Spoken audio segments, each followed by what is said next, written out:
喂，Hello，大家好，歡迎大家收睇零六賽馬頻道，我係 Nelson。先同即係都差唔多季尾，即係都已經踏入季尾啦。都跑即係今季第二次嘅2400啦。因為2400如果即係了解咗咁多年嘅馬迷都知道㗎啦，就一年跑3次嘅啫，一次係香港瓶就跑咗啦。嚟緊第二次就係正正就係嚟緊星期日嘅皇太后紀念杯啦。其實都即係唔算，即係我覺得就冇乜嘢話太大分，即係咩嘅，只不過係睇下你點樣去稱咯。因為其實皇太后紀念杯就我覺得就點講好咧，即係已經即係有2400積嘅真係唔多，佢父系母係有2400積嘅，亦都真係即係歲數上個馬匹嘅歲數上已經即係去到老啦。咁佢真係冇可能同你咁樣搏落去嘅。咁一定係有班後生嘅，但係後生嗰啲又真係唔多，有呢啲長途種嘅馬。呢啲嘢就陣間我皇太后紀念杯會再講啦。先講第一場嘅頭場嘅5班1200米先啦。先講下1號果然僥倖。我就覺得果然僥倖呢啲咧，即係其實佢係真係有一定程度嘅能力嘅，但係我覺得就會我成日就係講啊，我要挑剔嘅就係個檔位。你今次都係抽12檔，你上即係其實佢個分咧，即係其實佢可以上4班孭輕磅又得，佢可以5班孭重磅又得，但係佢其實就唔好彩咯。即係近呢2次，咁佢呢一次佢嚟緊呢一次都係唔好彩嘅，抽12檔。所以其實你話如果挑剔就係佢個檔位咯，其實馬能力真係唔差，就係你重磅再加大外檔就真係難搞。2號馬金風萬里，金風萬里我就覺得即係轉倉咯，即係你又轉去個福特度有個新鮮感，咩配備都除晒㗎啦。係咯，其實咪還原基本步咯。如果你話擺潘頓上去都可以睇高少少咯，因為畢竟其實潘頓人咪冇騎過，亦都同你有上名有咩嘅。你話佢跑得即係潘頓同佢跑呢2次就真係曳啲嘅，你咪當可能真係抽個大外檔唔好咯。佢諗住抽個5檔，其實好跑好多添。你咁樣諗，所以可以睇一睇嘅其實。5號馬5福星，佢就即係點講咧？佢係用揸住啲泥地積泥啲，最就係贏過一次，跟住就全部都唔得咯，就係搭得你。佢今次去沙田草地係叫做俾翻個新鮮感佢咯，佢都好耐唔翻個田草噶啦，係咪先？呢啲即係自己夾，即係新鮮感俾到佢嘅。但係你話係咪真係咩咧？我又覺得唔係咯。4號馬同有運，6歲先出嚟跑，呢啲就真係即係盡快用咯。呢啲其實你如果6歲先出嚟跑，你可以跑10歲11歲嘅，但係你話香港冇真係跑到11歲馬，呢啲就真係到時先算啦。呢啲落一班，我諗就真係難搞啲咯。你話即係唔知嘅，同埋5棚子都成個半月冇贏嘛。5號馬首進，都講啦，之前輸嘅都係因為外檔蝕嘅情，走外碟呢啲 Kitty-Kola 嘢成贏咗場，跟住跑第6，合理嘅又打回馬房。呢啲就你話會唔會再翻嚟？佢冇真情冇成，其實我覺得佢會翻嚟添。呢啲隨時又搏殺，佢又抽3檔，絕對唔難跑啊。6小鳳出到潘頓，都唔係話好搞得掂喎。呢啲就即係你話，即係如果即係又要揸執佢咯。呢啲真係冇得講。潘頓同你騎一次都搞唔掂。7號飛雲，呢啲都叫做即係點講咧？泥地積，但係佢係4班贏唔到，要真係走翻落嚟5班。但係5班其實莫雷拉上次都咩㗎啦？你諗下，你其實即係追唔切咯，因為其實嗰一排就真係利前，佢9檔，佢唔用力嘅話，其實真係即係唔用力上前，其實就好難搞嘅。但係你話今次都抽9檔喎，咁點樣搞咧？呢啲就咁冇啊，咪試下咯，搏一搏佢哋呢啲。但係我覺得就你話真係要擺喺呢一度睇咧，就冇乜可能嘅。即係草地積啊嘛，咁你泥地點？咁你草因為佢泥地積，咁你擺嚟草地點搞咧？唔係黃志宏減磅已經少咗㗎啦，即係其實你都係要咩？都係重嘅，減咗少少啫嘛。咁啊，快活同盟咁呢啲就我覺得先冇得咩咯，即係你落到嚟5班都仲係咁樣，你區處仲要抽14檔，咁啊呢啲都難搞㗎啦。咁啊百里王咁呢啲就都揀唔到㗎啦。一嚟其實你入過一次 pay 之後就真係冇咯，就走咗樣咯。即係你叫加州個1分，嘗試上去4班孭輕磅搏一搏又係唔得，走翻落嚟孭重磅又係唔得。咁呢啲真係搞唔掂。同埋鄭俊偉都今季要咩啦，都仲爭3V 先贏到，即係畢業咯，叫做係啦，3V 先畢到業。本能咁都落到嚟5班又冇乜威脅喎，呢啲即係其實今季落班即贏嘅馬真係唔多，即係呢啲你要數嘅話，其實最近都係即係唔係講3落4嗰啲3落4嗰啲其實多的是啦，但係你話4落5嗰啲真係唔多喎，真係。黃金盒咁一定要擺前放咯。其實呢一組好多放頭馬嘅，你見到嘅係即係線路光華都會放，城中勇士都有機會放。其實你諗下城中勇士用袁幸堯，線路光華用黃寶莉上季同佢贏就係用放頭嗰招。咁你睇下呢兩姊妹點互動咯。即係有時黃金盒都你即係嗱嗰樣嘢嘅，你話放咁邊個會快？咁我預期可能城中勇士會快添，咁因為你城中勇士8檔11、12嗰兩隻線路光華同黃金盒就即係抽大外檔。咁呢啲如果起步你要佢放前嘅，一定要用力咯。即係線路光華都係㗎。咁呢啲就真係你話揀唔揀得到？咁你話線路光華可以睇嗰一線嘅，你話黃金盒就主張搏位置多過獨贏嘅呢啲就咁啊。呢啲就係咯，線路光華講完啦。咁啊，城中勇士咁啊，呢啲就即係線路光華就我覺得就係得黃寶嚟搞到佢點咯。就係你話佢今季就可能真係去到呢個咁上下呢啲時間佢咪贏咯，贏翻場咯。但係呢啲就真係要睇臨場咯。即係佢上季又係11檔贏㗎，冇記錯係12、11同12分別真係唔太大，又係 B 欄。咁啊，城中勇士就呢啲即係點講咧？城中勇士就自己咩啦？呢啲即係我覺得就跑翻泥地，佢可能真係會好少少咯。但係你話今次放草地喎，即係我好反覆嘅呢隻馬都其實。咁係咯。14號紅黃繽紛，咁上次都即係蝕分下，都其實你17分係蝕嘅，其實蝕分贏，咁跟住加你10分，咁其實超埋磅添3磅，咁其實呢啲就又諗乜再交，咁有嘅。你見韋達其實最近即係成績都唔差啦，你見到有個風水陣之後都咁呢啲值得睇咯。咁啊，呢場心水推介我會即係揀即係2號啦，2號一定會揀翻。其實我覺得就係有時就係潘頓，即係你話落到班咁，其實田泰安可以騎，咁點解貴福特唔揀田泰安揀潘頓？咁可能因為見佢同潘頓夾咯。你話其實有幾次即係落地咗，其實係關鍵位就係因為隻馬抽咗大外檔啊嘛。呢啲咁呢啲就真係咩咯？咁啊呢啲所以就值得留意啦。呢啲咁另外就首進啦，其實首進我覺得即係你隔一格其實真係好啲嘅，尤其啲猶大榮馬房呢啲。咁啊即係11、12、13，咁你睇下如果佢哋擺前睇下互動係點咯。我覺得就呢3隻拐頭嘅都可以睇嘅。咁所以其實呢第一場心水推介就2、5、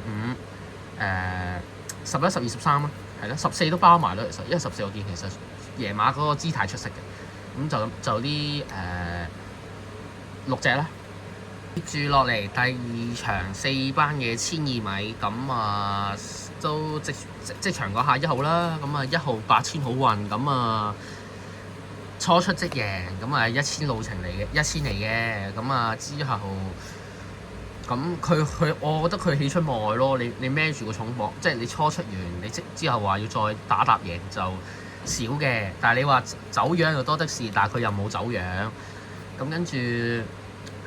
跑轉彎啦，轉彎都OK 喎，反而即係比預期中好喎。呢啲就咁跟住，但係始終係密文兼客串嗰啲啊嘛。咁你之後啲寶藏咁俾阿艾少禮呢啲又唔得，咁跟住又係繼續去騎，又抽9檔，咁呢啲都未必話會睇高一線咯。2號馬戀愛狂，咁我就係想講戀愛狂就。其實我覺得有時佢跑得衰咧，都係因為佢跑泥地佢一定唔適應㗎啦，即係講咗草地佢有時就係抽大外檔，咁呢啲就真係渣地啦。但係實質問啦，你捱到嗱跑呢一場441呢場場次，其實跑得唔錯嘅，你抽1檔，即係當然啦，佢4甲不入，其實我覺得就可能真係同佢隻馬唔好夾，咁變咗就相比之下，如果你嗰刻揾布文咁，咪一定可以嘅。即係其實我覺得佢輸都係因為成日都係抽外檔咯。咁佢今次抽7檔，咁我覺得一定係比外檔好㗎啦。中檔位咁霍雲星，咁你睇下佢點發揮咯。咁領航多才就冇嘢俾你睇㗎啦，即係跑咗一次係咪？即係我唔識講啦，即係又係上程跑轉彎喎，呢啲係咪？潮州高球咁呢件衫都久唔久都會初出節贏嘅，咁你從試集睇咯，呢啲就咁正你話呢啲唔錯啊，跑馬地集都同你試添，預期有機會之後係同你咩㗎嘛，係咯，唔差㗎呢啲，話唔初出節贏添，高球呢啲係咪先一定係冷㗎啦，又係羅富全啲馬房係咪？咁啊，越進聯豐，咁啊黎超星嘅初出馬，咁你咪睇試集咯，啲冇嘢可以俾你咩嘅，即係其實當然啦，你落場跑真係唔同嘅，咁呢啲冇得咁感情嘅試集啊嘛，話明試啊嘛，係咪？你試集勝在係俾大家睇下啊隻馬嗰個 fit 唔 fit 啊，佢叻唔叻，即係其實佢。點樣即係要稱咯，即係你睇下，其實有時試集唔係力騎嘅，其實你力騎嗰啲反而真係，如果力騎係冇嘅咧，你出到嚟都唔好極有限。咁冇嘅，呢啲都真係普普通通啦。你話會唔會出贏就真係難啲啦。你話有位置都唔出奇嘅，尤其艾杜拿都醒神嘅，就算你話直路賽啊、轉彎賽都肯同你兩個位置嘅。駿馬之光都即係上程啊上過，乜鬼都同你玩晒，都搞唔掂，真係難搞。一鋪掂晒，咁都要上程啦，1000上1200，咁睇下佢轉彎論唔論盡咯。明德輝煌，咁呢啲好舒服添。試集靚都唔錯嘅。即係順其自然啦，呢啲就即係佢評述就咁寫咯，我都跟佢講嘅啫。即係咁你話放應該預期放頭嘅，但係你13檔就真係會窄啲咯。你話揀唔揀得到就咁睇下臨場嚟唔嚟愛碟咯。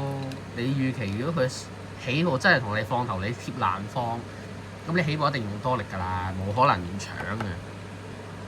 言之有理，咁啊。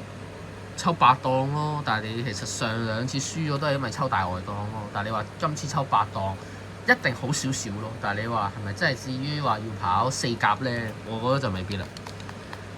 應龍飛影出色啦，上次就即係放頭1檔一定搶放㗎啦，即係慳晒好多嘢添。咁你有個第2，你輸俾隻精英高球，咁其實冇問題啊，我覺得係咪先？咁預期都交到嘅呢啲就我唔擔心。咁加冠王咁好似係一隻有傳名嘅馬嚟嘅，係啦。咁同埋都久唔久話啲即係嗰啲喉部手術啊，矯正嗰啲呼吸道嗰啲咁啊，噼里呱啦嘅嘢咁啊，都贏咗一場，咁冇乜嘢咯呢啲。咁你一定係，如果你驚佢再喘嘅呢啲，真係唯有就係去即係跑，一定要去放咯，即係佢預期同應龍飛影互動咯。佢抽一檔其實點都會有機會，如果佢唔立腳就快過應龍飛影嘅。標誌無限咁冇啦，暫時冇嘢俾你睇。有你有我就今季初即係今季即贏，即係季初即贏咁，跟住冇咯，就係即係你今次又仲要抽12檔，咁你一係就即係佢跟放頭啊或者咩咯。你其實佢一隻後上馬嚟嘅，放頭就未必啱佢。咁你放希威森上去就，我覺得點都冇巴到咁熟手咯。牛精豪情咁呢啲就即係告東尼轉去貴福特度咁，我覺得就448嗰場賽事就真係叫做 OK 咯，其餘嗰啲就真係難睇啲。未俾到你住。咁啊呢場心水推介，我會揀4號精潮州高球。咁高球係都例牌，有時就初出亦即贏，咁亦都會係好冷㗎啦，即係有冷門，一定有分頭咯。咁至於即係你話揀多隻，咁一定係應龍飛影同埋應龍飛影㗎啦。咁你起碼應龍飛影佢係即係起碼冇任何傷患先。你話相比加冠王，咁我一定稱應龍飛影高啲㗎啦。咁所以其實呢場心水推介就4號同埋10號咯。你話5號可以入位置嘅呢啲就我唔擔心，但係你話最先即係真心推介你哋嘅，即係4號同埋10號，係咯，就係咁。接住落嚟第3場5班嘅1400米，咁啊先講下1號手到再來。咁其實我覺得上段黃寶妮就跑錯咗少少，即係你係一隻放頭馬，你有乜理由讓人放先得㗎？即係你應該佢贏唔贏到你一件事，你做啱咗第一步先。但係你今次就因為落班嘛，咁你孭重磅，咁你揾袁幸堯減嗰10磅。但係你唔好再收14檔咯，變咗就即係就算你減咗10磅，你都125磅。咁如果你要放頭嘅，你一定要上前質力㗎啦，尤其是14檔。咁變咗呢啲就真係難搞咯，同埋有穿名底嘅馬。2號馬神區馬齡，咁神區馬齡就呢啲，我覺得就上次跑啱晒㗎啦。咁但係你今次轉嚟沙田咁。縮落1400咯，但係我覺得就你話今次要咁樣諗，我就未必揀佢啦，因為始終你其實縮程又唔係話特別好。你贏馬唯一路程就係1600沙田，係咯，所以其實你縮落嚟實就唔好。順線寶出到莫雷拉都都輸喎，出莫雷拉都搞唔掂呢啲。但係其實呢一組我要睇翻先，頭5名嘅馬咧。1號，睇下先，頭5名1，跟住2、3、4同埋5，頭5名嘅馬咧都係重新喺呢度對壘過嘅，即係我要講翻先喺呢度。咁你咁樣諗咯，就我會稱嘅話，你會稱即係你個頭5名嘅馬去再對壘過，咁你咪可能名次上一定唔同㗎啦，冇可能再翻版嘅呢啲。咁啊，陣間先講啦呢啲。咁啊，順線寶咁啊，上次跑第3，其實我覺得就盡咗，即係莫雷拉都發揮到咁，你都爭過第3都真係冇辦法。你諗下，劍無情係袁蘭慳喎，揮 back 喎，點搞啊？潘萬物咁潘頓同無偉傑合作就交唔到咯，但係一定有位置啊，有入 Q 嗰啲，但係你話真係未贏到。怪獸叉燒咁我頭先上次我都講過㗎啦。咁其實呢隻馬就跑泥地嗰個草地嘅，咁好似你跑草地，其實個泥地嗰個都係正選嚟嘅。咁你睇下佢點咯。你今次其實放無險東上去，其實無險東都幾好啊，有得贏同你跑過第二，係咪先？旋風傳奇轉倉，咁呢啲就放潘明輝上去就我覺得會睇高一線咯。因為其實我就覺得呢啲就潘明輝同你係贏馬拍檔啦。咁你今季未贏，可能轉倉即交代咧，係咯。知恩圖報，咁都冇嘢俾你睇啊！落到嚟呢個班都仲係咁樣。冇次好睇嘅，你除咗條件限制賽嗰度，專德勝咁啊！上次落班跑第4，咁你話其實今次我一定唔會稱佢咁高㗎啦。一嚟其實你突然間冇料，突然間走咗個第4，跟住走樣係一定㗎啦。咁亦都抽12檔，一定睇低少少㗎啦。咁宜昌奇兵同劍無情就上次一對馬包 Q 啦。咁但係你話今次我會稱高翻宜昌奇兵多過劍無情，即係我話唔定呢對馬又包 Q 都唔定嘅。因為其實我覺得就係話你今次檔位真係調轉咗。你上次即係你諗下你上次排2檔，今次排13，上次人哋又係12。今次排2，調轉咗咯個檔位嚟講。咁相比之下，我就覺得呢啲就呢對馬包 Q 再包 Q 都唔奇，但係你話一定會係宜昌奇兵先過叫無情㗎啦。呢啲就咁係咯。咁劍無情啦就講咁劍無情今次抽13檔，贏馬又係13檔，但係就贏馬嗰下就好問咯，變咗就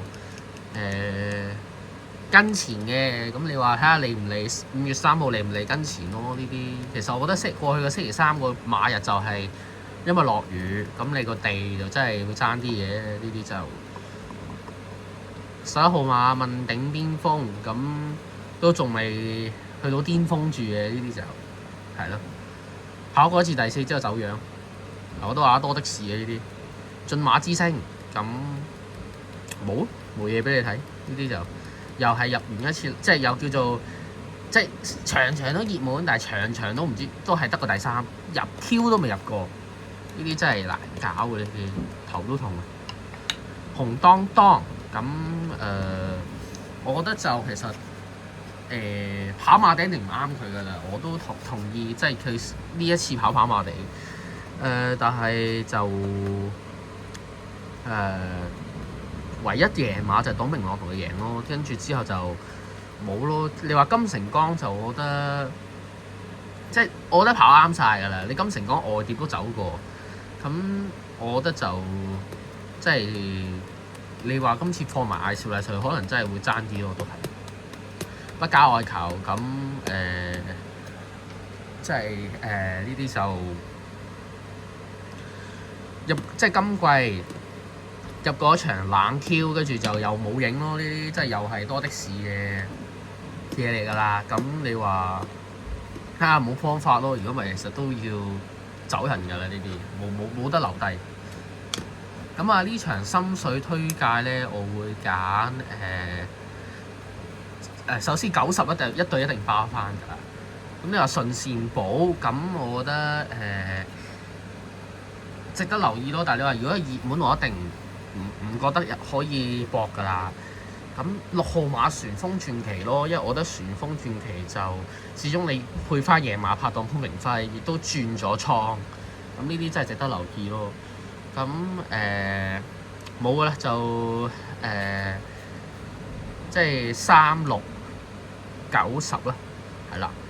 但係3號臨場真係大家要留意。如果佢嗰一日真係熱得太極過分，真係唔值得揀，講明先。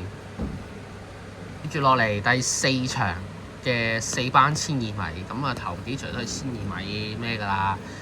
咁先講下1號馬龍之月。咁龍之月就我覺得初出爆冷即贏，跟住比想像中好嘅就係佢冇走樣走得咁即係咁離譜咯。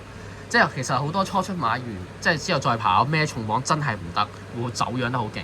佢算係好㗎啦，OK 㗎。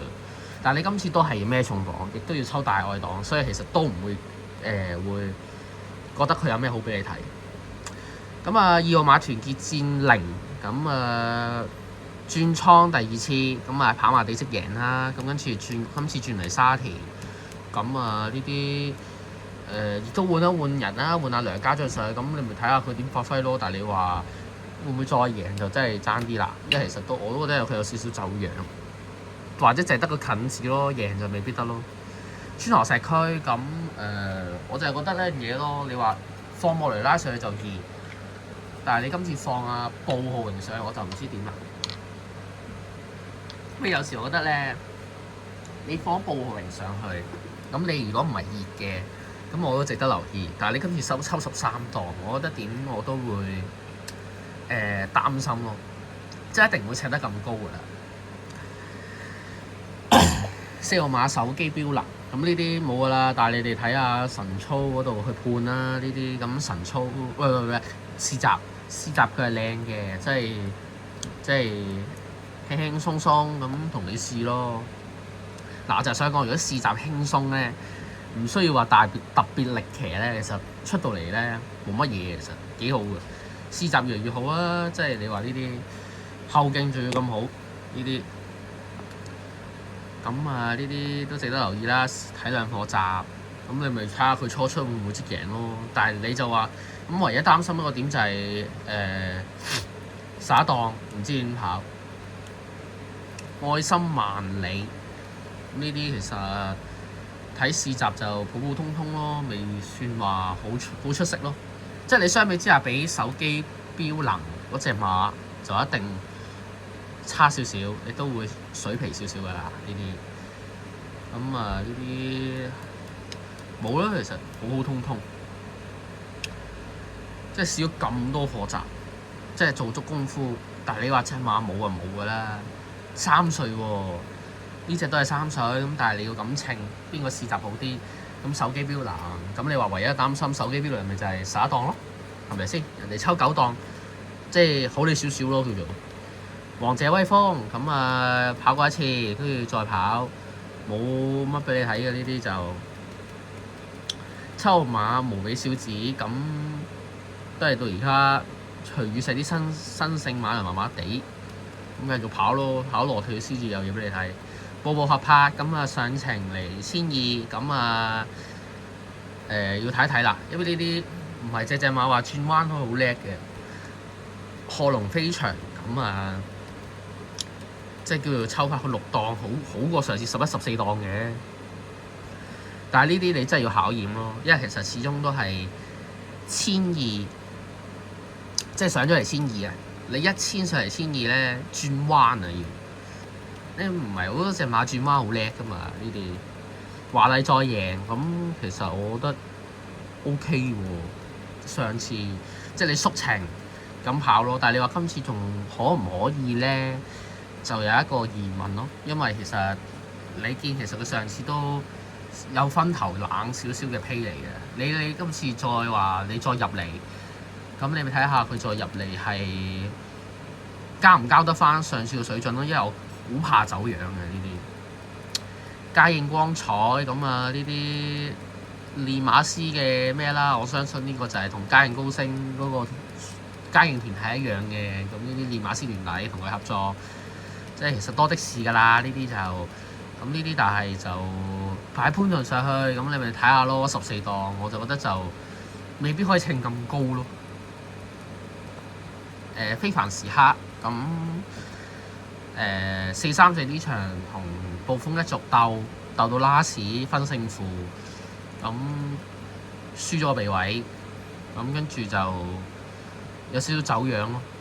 但係我覺得上次走樣唔係冇原因嘅，因為14檔即係上咗1400，咁其實跑1400就唔係話好叻嘅，係咪先？咁其實086呢場次嗰個第2就好弱嘅。咁當然啦，你呢啲話唔定翻嚟咧，你今次抽一檔係咪先？咁好13號馬同起，咁即係5班贏完上4班都 keep 到個水準嘅。咁你話其實去到呢個分有機會再贏添，偉達個近排都 OK 啦，叫做個手氣就14號新力嬌咁即係你話贏今季贏完一場再入 Q， 輸咗個鼻位，咁跟住就開始冇咗個啖火咯。咁跟住，但係你話你今次換第二個禮班得禮，咁又得唔得咧？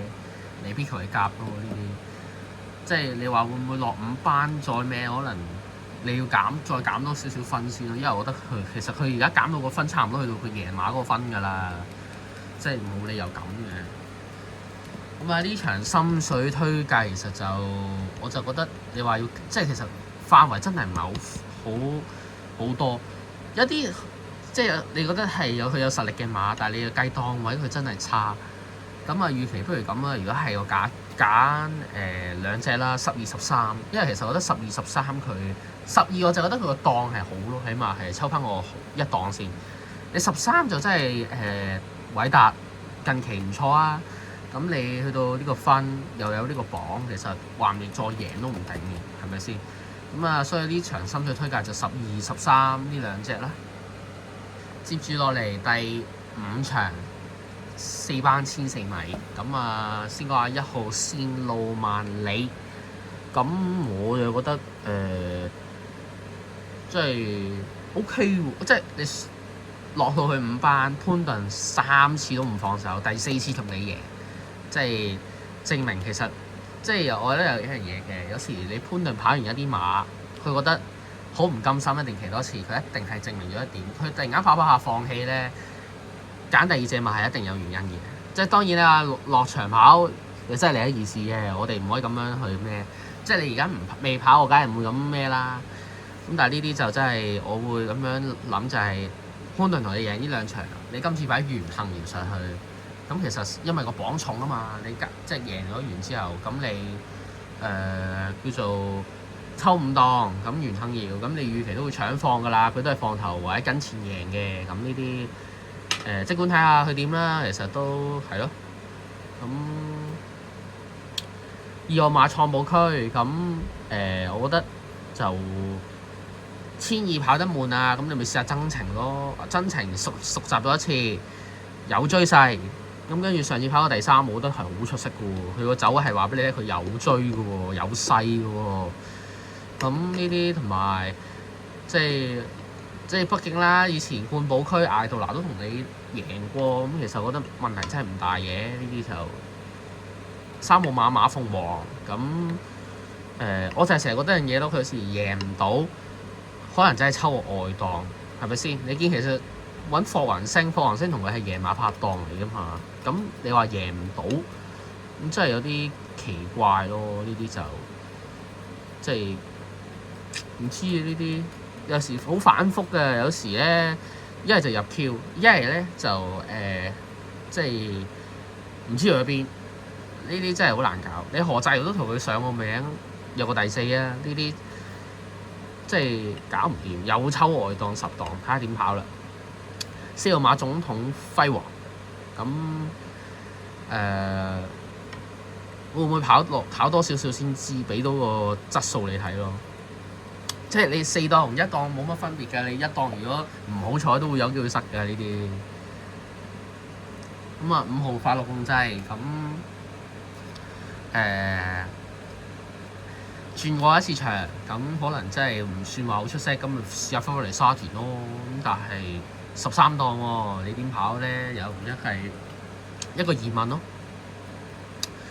6號馬福聚，咁福聚我就覺得，如果你今次抽6檔咧，我覺得就一定我會稱高翻啲嘅。即係我覺得有時你近呢2次輸係因為你真係抽外檔。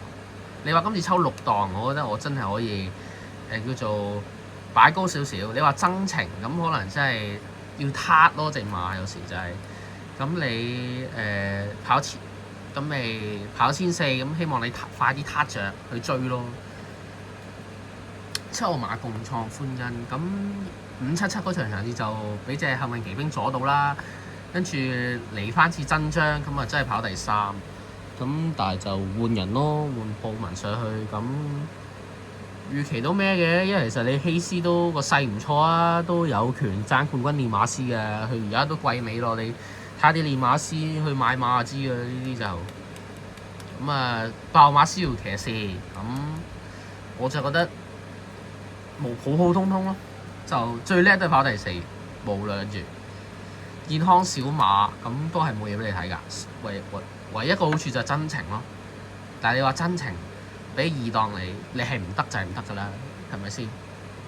即係有時天時地利人和嘅嘢俾晒你，你都搞唔掂，冇嘢好講。暴風一族啊，咁1200贏上1400，我覺得係略嫌。其實佢上次係抽12檔嘅，佢係有追勢嘅喎，其實追翻一半啦，我覺得。但係你今次抽11檔喎，都係難搞嘅喎，呢啲即係唔識形容啊，唔好留咁後啦嚇。即係早排都擺前着數，咁你留咁後啊，邊有得追咧？豐功偉績咁。巴道上贏得出色啦，起碼嘅係都係後上贏㗎啦。咁但係你今次12檔，咁如果你擺前擺咧，即係如果你話12檔，咁你留後嘅話，還留後，唔好留咁後咯。就有時12檔，一係你又用力搶前，一係你又留後少少，儲埋嗰度力，跟住爆上嚟，係咪先？呢啲真係唔識形容。萬事勝利咁就係入完一次冷嘅第4，跟住就冇啦。一步都冇，咁你縮翻落去1400咯。但係即係我覺得有時嘅你即係你而家上個1600有出1600嘅氣量，縮翻落嚟1400可能會好少少。但係你抽14檔，真係我會睇低你嘅，睇低少少咯，真係。13號馬金快飛飛，咁啊金快飛飛我就覺得呢啲都真係。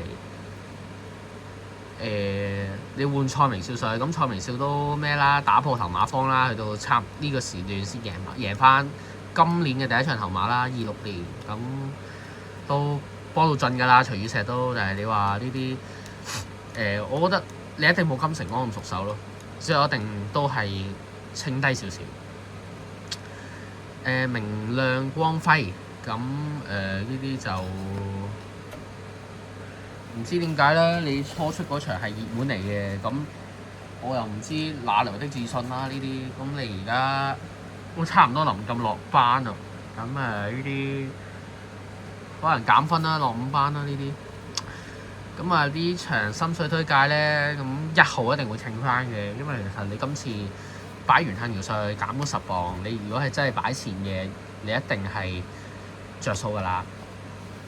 咁2號馬創寶區咧，我都想揀，因為其實創寶區我覺得就佢係有追，起碼佢有勢話俾你聽，我係追緊上嚟。咁呢啲都唔可以忽視。至於福聚，我覺得即係福聚，我覺得係近呢3場啦，係真係唔好彩抽外檔。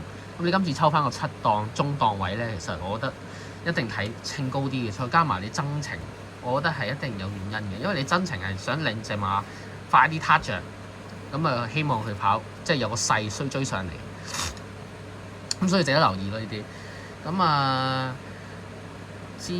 另外就揀埋，即係其實你話其他嗰啲，咁你睇下臨場睇咯，即係你話11號馬豐功偉績，咁呢啲咩留意下咯。咁所以其實你話真係心水推介嘅，我會揀1號、2號、6號，係咯，就咁樣咯。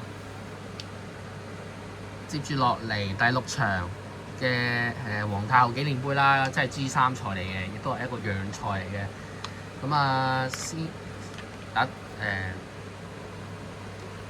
先講下1號馬桃花開，冇減磅嘅呢啲，即係自由身騎師都冇減磅。咁我就覺得即係501同449呢場場已用咗㗎啦。你今次仲要真咁多程，你起碼已經跳咗600至800。你睇血統咯，其實其實呢組馬冇馬真係識跑2400嘅。你唔同其實唔同上年啊，你起碼上年都仲有得搏下，即係唔係咁講嘅，我應該講錯咗，就係話其實所有跑皇太后紀念杯嘅馬都係冇2400㗎啦，唯有搏一搏嘅啫，好多嘢都係咪？即係呢啲真係難搞。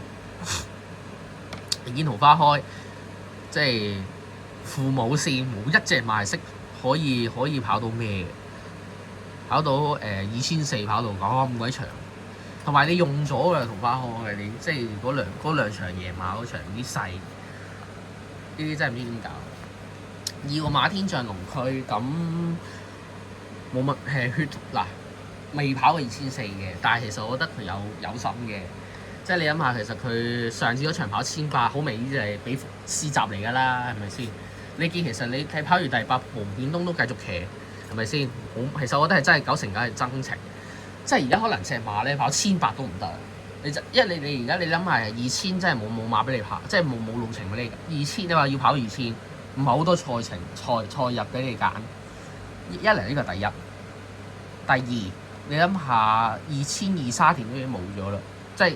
唔係話冇嘅，但係一定冇。唔知點解近呢幾年，即係近呢即係10年冇啦嚇。我唔知熟唔熟，希望有心嘅你哋留言話俾我聽，幾耐冇跑過啦？沙田2200咁啊冇噶啦，2400你其實試一試嘅天象龍區，但係你唔好忘記佢阿爸係跑到2500贏㗎。阿媽都唔緊要啊，阿婆跑到啊嘛，阿婆本身贏2000㗎，因為阿婆你嗰啲舅父阿姨嗰啲交叉嘢成日冚唪唥都可以跑長途，即係父母線都 OK 嘅，其實你唔擔心嘅，你真係唯一擔心一樣嘢就係個磅㗎啫，135磅，呢啲真係要咩咯？3號馬君主傳承，咁即係我覺得真係用咗㗎啦，又係。即係呢啲，即係係咯。咁但係你話父母線都上唔到，即係有2000嘅。但係你話2400真係問咯，我覺得唔可以話冇問咯，一定係問㗎啦。4號馬春風萬里，咁啊，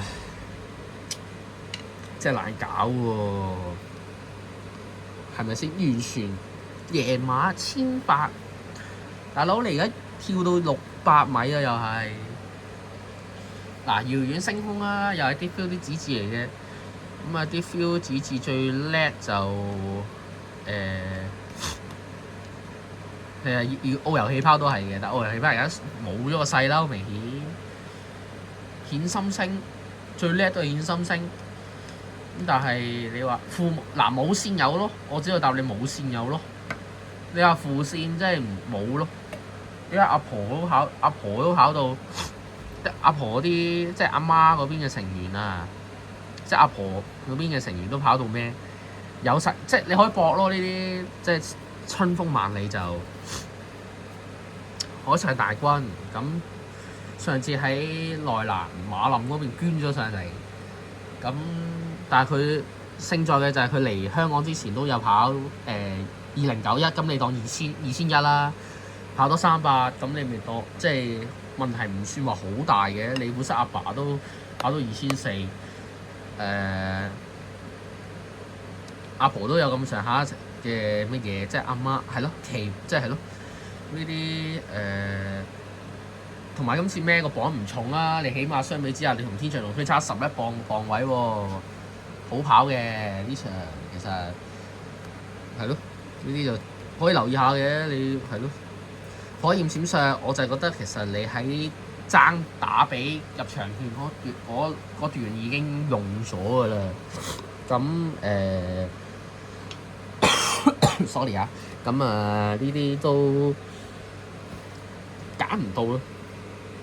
浪漫戰神咁即係因為傷患啦，咁近呢3次我覺得都即係 OK 嘅，但係你話睇個走位就普普通通咯。咁你今次上到嚟2400，咁能力係唔差嘅。你諗下，其實阿爸都跑到即係跑到2400啦。咁阿媽嗰邊冇線家族都唔差㗎。你諗下，其實即係都跑到即即係長㗎，起碼嘅係有場地根據先。阿爸跑得到係咪先？你自己睇下啲評語啦，係咪先？即係呢啲就有能力咯，起碼話俾你聽先。即係阿公係天文學家啊，阿媽係婚姻盟誓嗰啲 critical 嘢啦，都係咁。你可以搏一搏咯，其實呢啲都你係擔心個傷患啫。其實我覺得呢場賽好似同二班賽冇乜分別嘅。咁啊，呢場心水推介咧，我就會揀二號天象同菲力包嘅。首先其實好明顯1800係真係都已經短啦，對隻馬嚟講。咁你2400跑長啲，你唯一嘅擔心我都頭先講過，都係個磅孭住個頂磅。咁呢啲就咩啦？咁至於5號馬海上大軍。咁起碼父母嗰邊即係父系母系就即係有長力根據先呢啲。咁7號馬浪漫天神雖然係佢喺香港嘅賽績係真係窄嘅，真係唔掂。咁唔緊要啊。咁你而家近呢2次跑得好先啦，起碼。咁但係呢啲可以搏一搏咯。你啲浪漫戰神呢啲，同埋你諗下浪漫戰神係同浪漫勇士係真係同主嘅喎，你起碼你係呢啲。雖然呢啲浪漫之神係合夥嘅，咁但係呢啲就真係唔可以忽視咯。浪漫戰神咁，所以其實呢場第六場心水推介係2號、5號、7號咧。落嚟第7場4班1800米嘅路程，咁啊1號馬同益線先咯。其實我覺得上場佢出色嘅，你喺其實中間嗰位捐上嚟，咁但係你又要諗咯，右打榮嘅馬房馬有冇打搭咧？呢啲要諗咯，同埋佢縮落去1800，咁其實我唔知點是好是壞啦呢啲。咁啊2號馬紅衣醒目，咁今次再增程多200去到1800米，咁你睇下咩咯？即係滿樂時嘅指示嚟嘅呢啲，咁你滿樂城都星期三贏啦，上咗1800，咁呢啲我相信問題唔大嘅。你唯一擔心就真係個磅咯，即係呢個就有問題咯。但係你抽一檔係睇下個磅得唔得，克唔克服到嘅。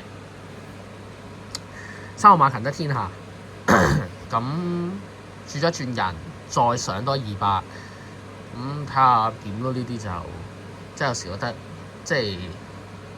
鄭俊偉呢啲馬房就真係好少打大馬嘅。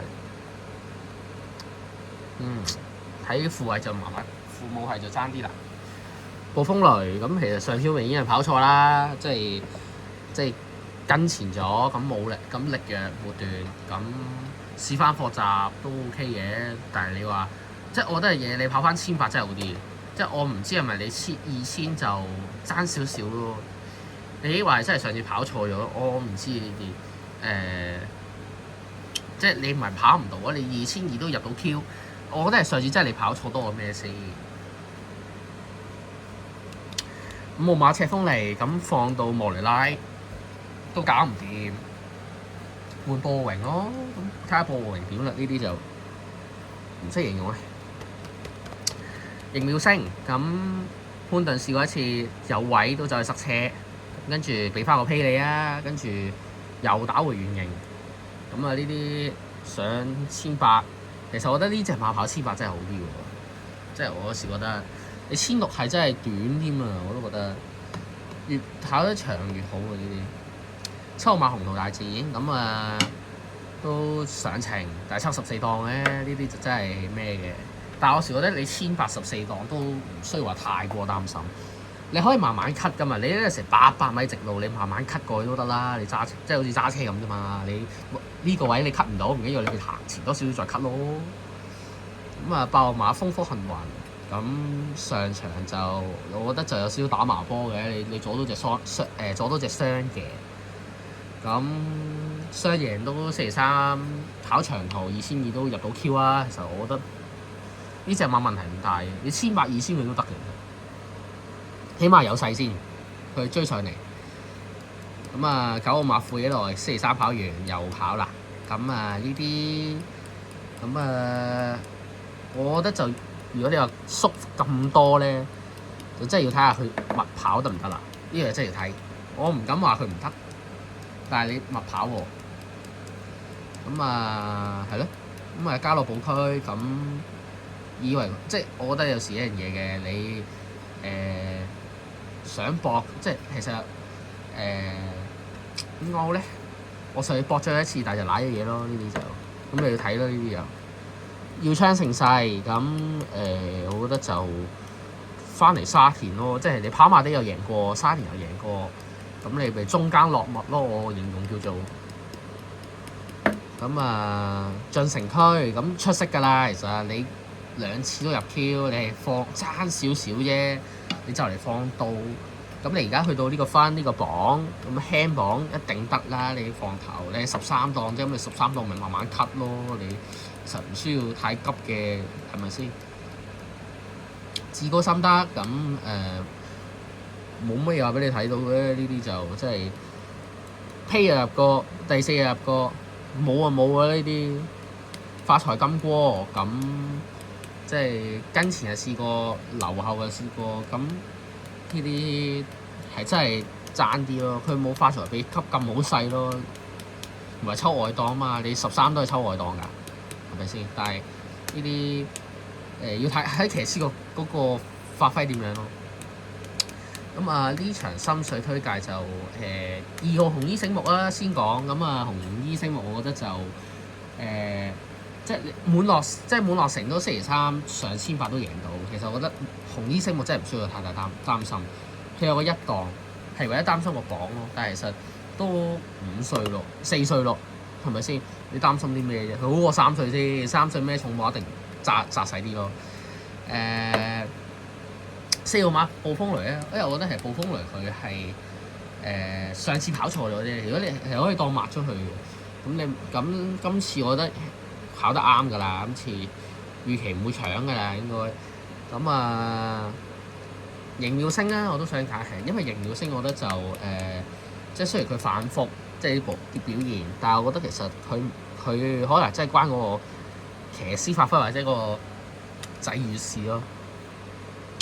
咁啊，風火行雲咁上次雖然打麻波啦，咁但係我覺得佢唔係冇勢嘅咯，我覺得就咁，所以同埋進城區啦，因為其實進城區我覺得佢都出色嘅。咁啊，所以揀咗一紮雙數嘅，咁啊2、4、6、8、12，係咯，咁樣咯。跟住落嚟第8場會員杯2班嘅16米，咁啊先講下美麗同享啦，都9歲啦，咁啊上季要8歲，老而彌堅贏翻場，咁啊今季就你唔可以奢求佢幾多㗎啦，即係放頭又試過，咁咪放頭冇得揀啦，冇馬放咪佢放咯，咁簡單。咁但係你話即係佢勝在嘅係佢老得嚟，佢起碼每場都同你咩路程都同你試先。但係你話佢真係fit 佢就唔係好 fit 㗎啦，係咯，9歲女仲需要做啲咩啫？紫荊盛世咁上場跑即係打比之後就跑呢場啦。咁打比完啲馬咧，其實就真係窄細啲，即係我覺得稍為要係出色啲嘅就係白鹿金剛跑翻個第4，跟住都冇啦。少年天堂塞咗，好似上次數字天文都跑得叻㗎啦，其實做啱咗第一步線咯。但係你話要放到就冇可能嘅，你對住嗰隻馬叫咩啫？浪漫勇士，因為佢輸咗俾同風之妙同埋咩啊？蒙面舞會嗰扎啦嚇，算係咁啦。我大隻咁樣咯，你標之宇宙都跑得都相對嚟講有少少曳㗎啦，即係呢啲同你 check 啦，係咯。咁你咁樣稱，你睇下佢跑唔跑得到咯？孭住個重磅，嗰時覺得，因為你諗下，其實你打比係平磅賽嘛，你呢啲係讓磅啊，2班變咗即係難搞啲咯。喜蓮勇敢咁即係今季啦，叫做有1.5場頭馬啦嚇，咁交代咗㗎啦。呢啲個勢又係打回原形，咁冇辦法啦。呢啲你冇得逼嘅。加州動員，我就係覺得係即係個傷患搞到佢而家要跑唔翻咁樣，先5歲喎。呢啲又係上季打比咯，又係跑過打比，又係唔知係咪因為咁樣傷咗咯？即係你即係唯一最叻今季就跑過第2，冇啦。咁你跟住放楊明倫上去都唔知啊，唔係批評個人啊，係隻馬真係唔得㗎啦。華麗再升，咁唔知係咪隻馬轉咗型啦？即係跑泥地會叻啲咯，我覺得。你係跑泥地一次贏一次入 Q 添，係咪先？但係你跑草地真係一步都冇喎，你仲要增程喎，今次點搞啊？呢啲真係唔係想批評你咧。永遠美麗，即係冇咗滲火喎，今季P都冇，第4都唔同你入喎，最叻都係第5，揀唔到呢啲。2季冇贏啦，上季都冇贏啦，呢啲即係我唔覺嗱，即係咁咯。你博下蔡約翰冷門馬房咯，呢啲即係突然間突如其來殺你一著，但係我覺得就未必啦。呢隻馬冇火㗎啦，呢啲你唯有買石油氣呢啲。太易揾，咁跑馬地積嚟嘅，但係你話要轉嚟沙田贏唔贏到咧？咁啊呢啲真係難搞咯，同埋你呢個班啊嘛，變咗真係未必咩嘅，未必着數嘅。首飾天空其實叻啊，跑得翻先啦，流完鼻血起碼。咁上嚟2班可以值得搏一搏嘅呢啲，估計賠率就未必咁熱嘅。都有啲分頭，9號馬健沙塵，喂叻啦，係咪先？你3班都，就算擲住個重磅，你都掠極都有個第3。你上去2班咩輕網即刻搞掂，即係其實有時就覺得就係去到一個分馬唔係冇啊，係個磅嘅問題啊。咁當然啦，你而家上到嚟呢個分86分，咁 OK 嘅，你預期都有機會再贏㗎，呢啲係咪先？佢賽績係有打嘅，包裝復星咁啲傷患係咪真係要慢慢跑得翻喎？呢啲我是覺得，即係你未必話即係我有時覺得唔係隻馬跑得翻嘅，係呢個問題。咁啊，11號馬展鴻志咁。再增程咯，因為其實佢唔係跑1600咁短嘅，1600係試一試嘅。咁但係你唯一擔心殺一檔咯。咁你今場殺一隻馬，殺一檔又唔算話好外嘅一個檔。咁啊呢場心水推介咧，我自己會揀8號同9號啊。咁啊先講下8號先啦。其實即係首飾天空，起碼佢係流完鼻血，初出再流完鼻血之後復出。即贏，同埋佢真係出色，起碼佢跑得翻先。9號馬競沙塵隻馬係 fit 嘅，即係你因為就係重磅問題啫嘛。你上去2班咩輕磅一啲問題冇，一啲事都冇。咁啊就呢兩咁，所以其實就咩咯。咁所以啲第8場咁呢場馬就揀8號同埋9號呢2隻馬啦。咁啊接住落嚟第9場32000米咁啊。先講下1號有熒光先啦。其實我覺得有熒光就上人賺個馬冇速，即係叫做咁啊。有冇機會再賺呢？就唔知啦。呢啲就2號馬快路咁，你睇下佢臨場打唔打腳咯？呢啲就係好關鍵啦。佢贏馬嗰場就打幾廿下腳啊！呢啲臨場留意下啦。冇可能喺賽績上話你知。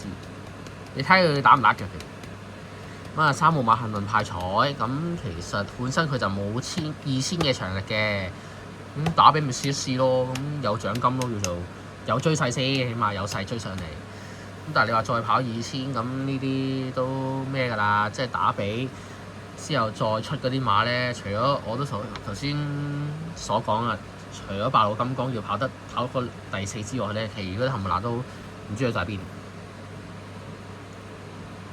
型號威風咁，其實你跑2000輸咗俾天象龍區，咁其實算係叻㗎啦。我覺得係近呢幾場可能真係用力過多，個勢就減咗咯。咁你話今次放完亨瑤上去，咁你睇下佢係放定咩咯？睇下佢會唔會拍住有熒光放咯？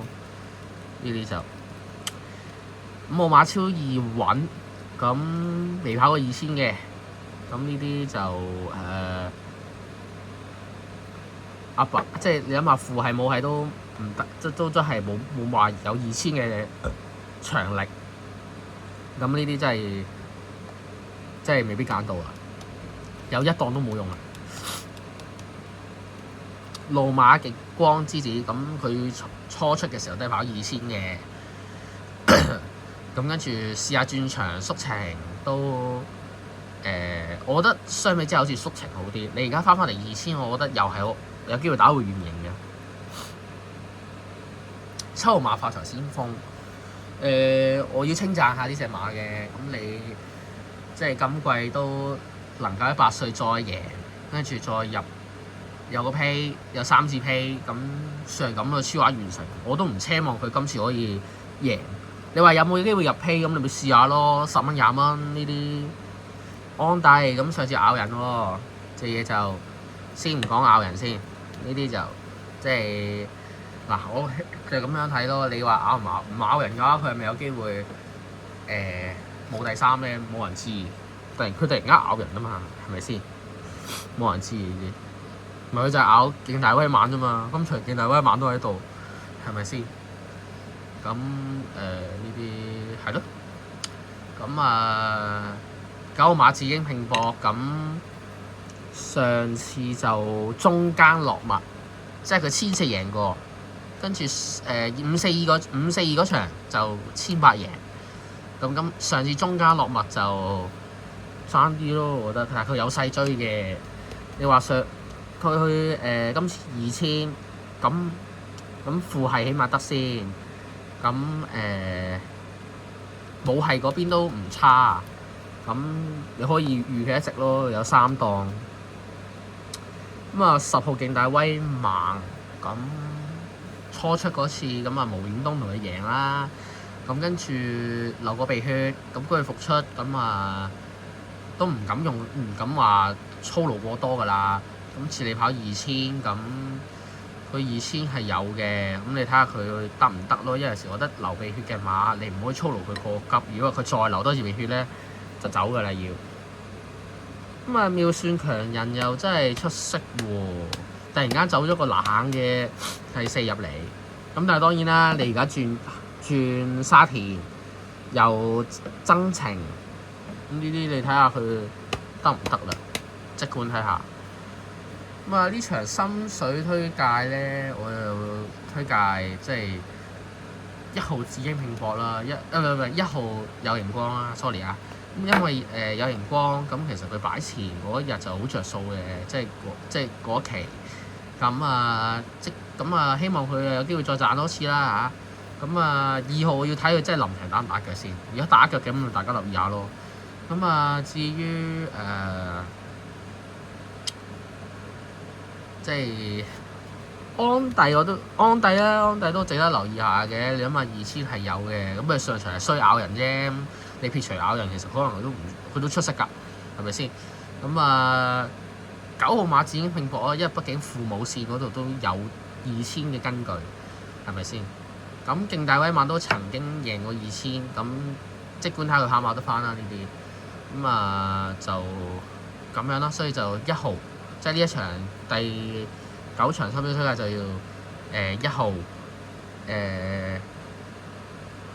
8號同埋9號咯，同埋10號就睇下佢跑唔跑得翻啦，即管係咯。189就最穩陣嘅。接住落嚟第10場嘅3班千4米，咁先講下1號同樣美麗啊。其實我覺得佢超額完成咗㗎啦，跨季贏3場，咁即係我覺得佢好笨柒嘅呢啲就即係你諗下，你前嗰幾期放頭着數又唔報，即係依家先走翻出嚟。你睇雙話有冇喎？唔知點解唔報，即係戇鳩啊！呢啲真係呢啲真係唔識形容啦。呢啲係真係唔想講粗口嘅呢啲真係。2號馬幸運奇兵都係擺前走㗎啦。咁跟住出動埋黃寶嚟添，減7磅，即係127磅。咁但係佢抽外檔啊嘛。咁你咁樣比咯，1號同2號都係放頭嘅，咁一定1號着數過你嘅，因為1號人哋抽4檔，慳晒好多嘢。你13檔仲要力騎，你放唔到頭就兩個世界㗎啦。好多時啲放頭馬，你放唔到頭又驚佢搶口，即係呢啲。你3號馬同心同樂又係放頭嘅，咁但係就轉過一次場咯，即係今季咁，但係即係又係放唔到頭嘅。咁啊呢啲都唔知點啦，因為你1、2、3號都係放頭馬嚟嘅。即係一定係4號放頭快過你哋，即係你快過2號3號。4號閒財，咁交完一場冇乜勢咯，我就係覺得。5號馬立白村，咁沙田都識贏嘅，又係一隻後上馬，起碼唔係跟前先後上嘅。咁你睇下佢可唔可以咩咯？因為其實有時跑到去尾嗰2場後上就着數好多嘅。咁6號馬重情重義上次 fit 啦，係咪先？大逃走喎，12檔一槍出嚟，哇！真係緊要嘅真係。咁你袁幸堯揀呢一隻，咁即係證明佢出色啦。預期有機會再贏添。你孭個磅幾重啫？119。係先咁7號馬偵探傳奇亦都係袁幸堯同佢贏嘅。咁當然啦，人哋揀咗重情重義呢隻係放棄。咁我又唔明喎，你5月6號唔揀泥地，再揀呢一場都有嘅，真係。咁你又講翻正題先啦，呢啲我就唔會揀啦。你泥地即擺落嚟草都唔知點啊。8號馬兩支力奇，咁潘頓揀呢隻，咁增程啦，咁。即管睇下咯，呢啲2檔咁都咩嘅。9號馬鴻運光輝，咁即係轉下布文，咁布文同佢另外一隻同主嘅扣女嗰隻鴻運帝王，咁但係鴻運帝王好明顯就冇咗勢啦，係咪先？自從即係1004嗰場同嘉應高升跑，即係叫做樣衰之後啦，即係跑得樣衰之後就冇勢咯。咁你鴻運光輝咪睇下布文點發揮咯。布文都要做榜添嘛，1、2、4搞唔掂啦。咁川河水區，咁換奧爾文上去，唔知點跑喎。我覺得係初出贏完之後都冇啦。之後即係我時覺得咧，即係沈集成算係即係所有馬住嘅科家拍到，好似都未有交到成績住喎今季。宜昌光輝咁4班贏得出色嘅，但係3班我覺得真係你唔夠跑咯，有少少呢啲就真係星願無限咁無險東跑，即係初出支持咗你2次之後，即係阿師傅支持2次之後咧就冇咗啦。俾咗艾少麗同潘明輝咁，即管睇下先咯。因為其實佢星之源嗰隻都搞唔掂，好頭痛嘅嗰隻都。佛亮老窩咁告東嚟轉去貴福特道嘅，咁叫做第2次入咗 Q 之後就走樣咯，跟住就唔知呢場點啦。呢啲即係有時即係你4座今次抽1檔咯，唯一一個賣點就係14號馬櫻花酒杯，咁櫻花酒杯我就覺得呢啲都點講咧？我未必揀佢嘅，其實呢一場，因為櫻花酒杯我就覺得sorry 啊，應該係咁講。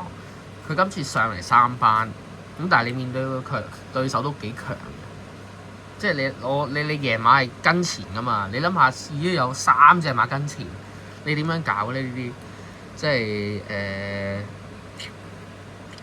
你今次上嚟3班係唔想孭重磅啫，但係唔知你能力得唔得咯？應唔應付到3班？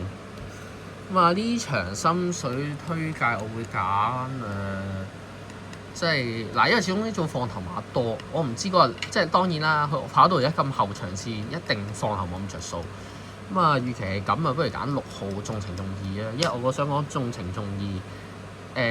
上次贏嗰場出色嘅出閘係 sharp 嘅，即係兩例先。咁你今次再用翻袁幸堯，我相信都係用翻放頭呢一招噶啦。咁但係你話當然你面對住1、2、3嘅，咁你如果佢係即係佢8檔所以12檔都搶到，你18檔都搶唔到啫。咁你如果佢真係擺到前走嘅，其實我覺得問題唔大啊。同埋你起碼個磅輕先。即係你起碼個磅位比1、2、3有優勢，就係你1、19磅，你對住你起碼同佢哋個磅位差成14至16個磅位，點搞啊？你話咁你重情重義都值得揀嘅，咁但係你話你擔心佢係同啲放頭馬嘅，咁你咪揀即係6號一定揀㗎啦。咁但係即係你話揀多隻，咁你咪話揀即係。喇叭村咯，因為喇叭村就我覺得就係去到呢個位，佢可能都係沙田佢咪唔識贏，佢贏過，其實我覺得問題真係唔大，係咪先1600、1400？咁佢可能即係試完課習咪咩咯？咁啊，所以呢場心水推介，你話真係要推介一隻嘅，咁咪揀好難揀喎呢場都咁樣。我話重情重義6號啊，因為好難揀呢場都係咯，就6號啦，有情有義，重情重義。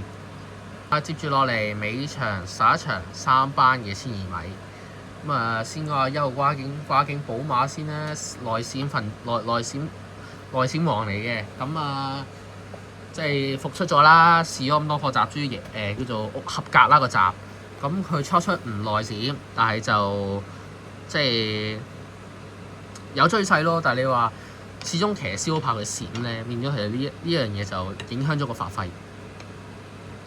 2號馬醒目高球，咁啊上次臨場退出，咁啊係咪退出原因先？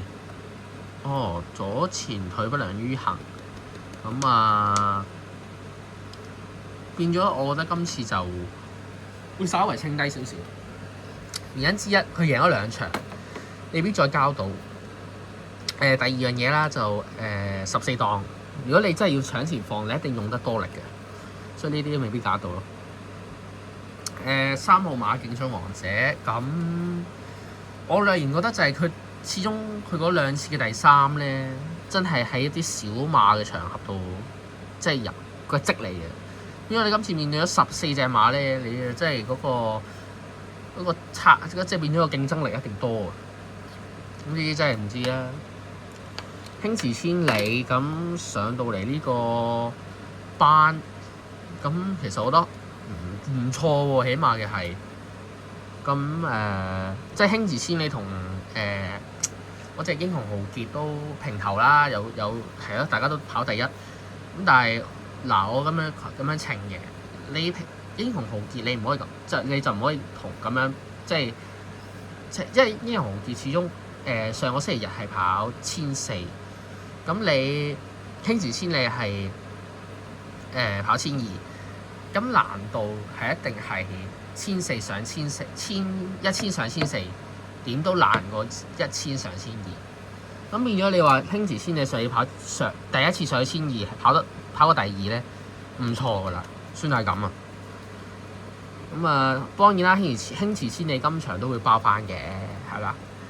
咁5號嘉應勇將啦，就喺極上沙龍嗰度出嚟嘅，咁但係之後去咗跑馬地度咩啦，就試出彩虹，咁啊呢啲都咩嘅，咁但係你諗下極上沙龍嗰場就上2班遇咗強組，咁你唔可以咁稱嘅，我覺得就咁你開心三寶最後都跑得衰，咁其實即係變咗個賽績唔知點稱咯。呢啲就6號馬皇上，咁上次都出色啦，大佬即係緊短那頭嘅，咁但係今場都會稱佢嘅，因為你抽1檔嘛，係咪先？咁你估你都唔會跟前走噶啦，中字型啦。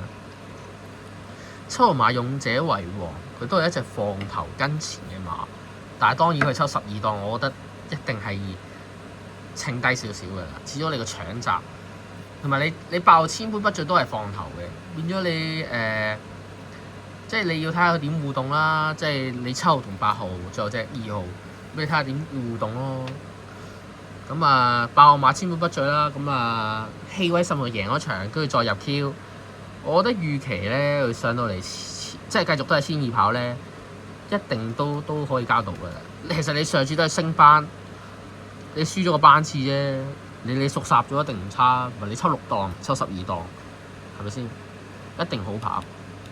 嗰個馬小奇怪咁啊，要跑落先知啊！你啲跑多少少，因為真係唔知佢咩葫蘆馬咩樣。你擺蔡明少上去，係蔡明少手風順咗啫，你唔知佢之後就冇得贏㗎嘛。川河皇區咁咁呢啲就咩啦，都